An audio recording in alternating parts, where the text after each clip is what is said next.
Hello বন্ধুরা, good morning, শুভ সকাল। আর আজকের হচ্ছে নীলষষ্ঠী। সবাইকে জানাই শুভ নীলষষ্ঠী। আর সকালবেলা ঘুম থেকে উঠে ঘর পরিষ্কার করে নিয়েছি এবং হচ্ছে বিছনা গুছিয়ে নিয়েছি। তারপরে নতুন নূপুরটা পরছি, কারণ আজকের পুজো, ওই জন্য নতুন নূপুরটা অনেক দিন ধরে পরা হয়নি। আনা হয়েছে অনেক দিন আগে, আনা হয়েছে কিন্তু পরা হয়নি, তাই জন্য ভাবলাম যে আজকের পরে নিই। কারণ আজকে সব সোনার শাঁখা বাঁধানো, কানের হচ্ছে আংটি, তারপরে হচ্ছে সব পরেছি। ওই জন্য ভাবলাম যে নূপুরটাও পরে নিই, তাই জন্য নূপুরটা পরলাম। আর নূপুরটা অনেক দিনই আনা হয়েছে কিন্তু পরা পরা হয়ে ওঠেনি, কারণ যেটা সবসময় পায়ে হচ্ছে পরা হতো, যেই নূপুরটা, সেটা কালো হয়ে গিয়েছে। ওই জন্য ওই নূপুরটাই পরে থাকতাম আর হচ্ছে রাব ইউজ করতাম। আর এই নূপুরটা তো পরাই হয়নি, পুরো নতুন একদম। ওই জন্য ভাবলাম যে আজকেরই পরে নিই। আর পায়ে এখনও নেল পালিশ কিছুই পরিনি। আর এই নূপুরটা এখন পরবো। তারপরে হচ্ছে রান্নাঘরে যাব।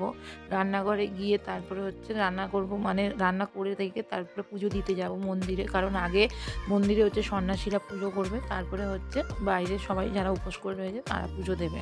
এই যে হাতে সোনার শাঁখা বাঁধানো, তারপরে এই যে নূপুর আংটি সব পরে নিয়েছি। আর এবার চলে যাচ্ছি রান্নাঘরে। আর আজকে কি রান্না হবে? আজকে সকালে রান্না হবে হচ্ছে এই যেখানে ময়দা মেখে রেখে দিয়েছি। আর আমাদের এখানে নিয়ম হচ্ছে নীলষষ্ঠীর দিনে কুমড়ো আলু ডাঁটা দিয়ে মানে চচ্চড়ি করে খেতে হয় তরকারি। আর এখানে পরোটা করব। আর আজকের বেলায় ভাত হবে। আর তারপরে এই যে আমি ঠাকুরের এখানে চলে এসেছি, ঠাকুর ঘর পরিষ্কার করতে, স্নান টান করে। আর এই যে মহাদেবের চান করানো হয়ে গিয়েছে। তারপরে এখানে আমি সমস্ত ফল, আর আজকে নীলষষ্ঠীর দিনে তো বোঁটাওয়ালা আম দিয়ে পুজো করতে হয়, ওই জন্য সমস্ত ফল, আম এবং সব ধুয়ে নিয়েছি। আর ফুল ফল সব নিয়ে এসে তন্নির পাপার আমি স্নান করে আগে ঠাকুর ঘরটা গুছিয়ে নিচ্ছি, তারপরে পুজো করে মন্দিরে পুজো দিতে যাব। আর এই যে কয়েকটা বোঁটাওয়ালা আম যেইগুলো লাগবে সেইগুলো নিয়ে নিলাম, মন্দিরেও নিয়ে যাব। আর বাড়িতেও হচ্ছে ঠাকুর রয়েছে, সেখানেও পুজো করব। আর ফাইনালি আমার বাড়িতে পুজো করা হয়ে গিয়েছে। এই বন্ধুরা, আপনারা দেখতেই পাচ্ছেন বাড়িতে আমার পুজো করা হয়ে গেছে। আর এই যে মোমবাতি ধরেছি। আর নীলষষ্ঠী মানেই তো নীলের বাতি, মানে হচ্ছে মোমবাতি ধরাতে হবে মাস্ট একদম। আর এখানে হচ্ছে পুজো করা হয়ে গিয়েছে ফল ফুল মিষ্টি দিয়ে। আর হচ্ছে বোঁটাওয়ালা আম দিয়ে হচ্ছে বাবা মহাদেবের কাছে পুজো দেওয়া হয়েছে। আর এই ঘরে তো পুজো দেওয়া হয়ে গিয়েছে। এবার আমি হচ্ছে আমাদের ঘরে পুজো দেওয়া হয়েছে এবং বাবা মহাদেবের কাছে পুজো দিয়েছি। দিয়ে আমরা এবার আমি তন্নির পাপা তিনজনে যাব হচ্ছে মন্দিরে পুজো দিতে। আর হচ্ছে 12টার সময় হচ্ছে 12টা দিয়েই পুজোটা শুরু হয়। আর আগে সন্ন্যাসীরা পুজো করবে, তারপরে হচ্ছে বাইরে যারা উপোস করে রয়েছে তারা। প্রচণ্ড গিয়ে দেখলাম লাইন পড়ে গেছে। আর এখানেও দেখতে পাচ্ছ শীষালা আম পুরো পুজো দিয়ে দিয়েছি এখানে। তারপরে যে মন্দিরে এসে দেখছি সবাই জল ঢালছে। তারপরে প্রচণ্ড ভিড়, দেখতেই পাচ্ছেন ওই যে আমি তন্নি লাইনে দাঁড়িয়ে রয়েছি। আর রোদ তেমন পড়েছে, আর হচ্ছে তেমন হচ্ছে রাস্তা গরম হচ্ছে। আর তন্নিও দাঁড়িয়ে রয়েছে, আর তন্নির পাপা এইদিকে দাঁড়িয়েছিল। তারপরে তন্নিকে বললাম যে শোনা, তুমি এইদিকে এসে দাঁড়াও, নাহলে প্রচণ্ড হচ্ছে গরম রাস্তা, তোমার পায়ে গরম হয়ে যাবে। আর ও খালি পায়ে গিয়েছিল। তারপরে এবার এই যে ব্রাহ্মণ ঠাকুর হচ্ছে মন্ত্র পড়া শুরু করে দিয়েছে এখানে পুজো।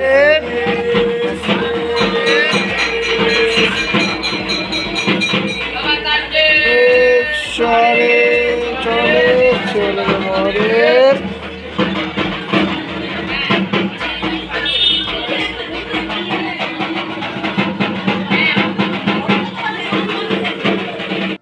তারপরে 12টা বেজে গিয়েছে বলে, তাই জন্য হচ্ছে ত্রিশূল নিয়ে এবার সন্ন্যাসীরা পাড়ায় বেরোবে, ওই জন্য ত্রিশূলটা নিয়ে নিল ওখান থেকে। বাবা মহাদেবের কাছে ছিল। তারপর আমাদের অঞ্জলি দেওয়া হয়ে গেছে। এবার এখানে জল ঢাললাম।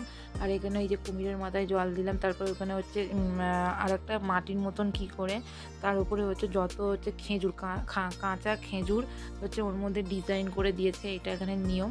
আর এখানে আমার জল ঢালা হয়ে গিয়েছে। আর এবার এই পুরনো মন্দিরটায় এসেছি, শিব মন্দিরটায়, এখানেও হচ্ছে পুজো দেওয়া হয়ে গেছে। তারপরে গেলাম হচ্ছে মনসা তলায়, এই যে মনসা মন্দিরের ওখানে। আর এই যে আমি নতুন শাড়ি পরেছি, নতুন শাড়ি পরে নীলষষ্ঠীর দিনে উপোস করে পুজো দিতে হয়। আর এই যে নতুন শাড়ি পরে আমি, তন্নি আর তন্নির পাপাও নতুন প্যান্ট পরেছে। তারপরে এই যে পুজো দিতে এসেছি মনসা মন্দিরে পুজো দিয়ে। তারপর বাড়ি চলে এলাম। বাড়িতে এসে এই যে পরোটা, কুমড়ো আলুর চচ্চড়ি আর সোয়াবিন আলুর তরকারি, আর এখানে মিষ্টি, দই আর হচ্ছে বেগুন ভাজা হচ্ছে খেলাম দুপুরবেলায়।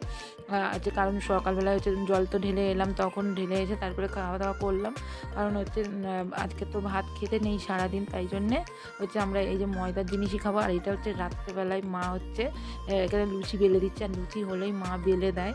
আর আমি এদিকে ভাজি, আর এদিকে হচ্ছে মটর সিদ্ধ বসিয়েছি, এখানে মটরের ঘুগনি হবে। বন্ধুরা, দেখা হবে নেক্সট ব্লগ।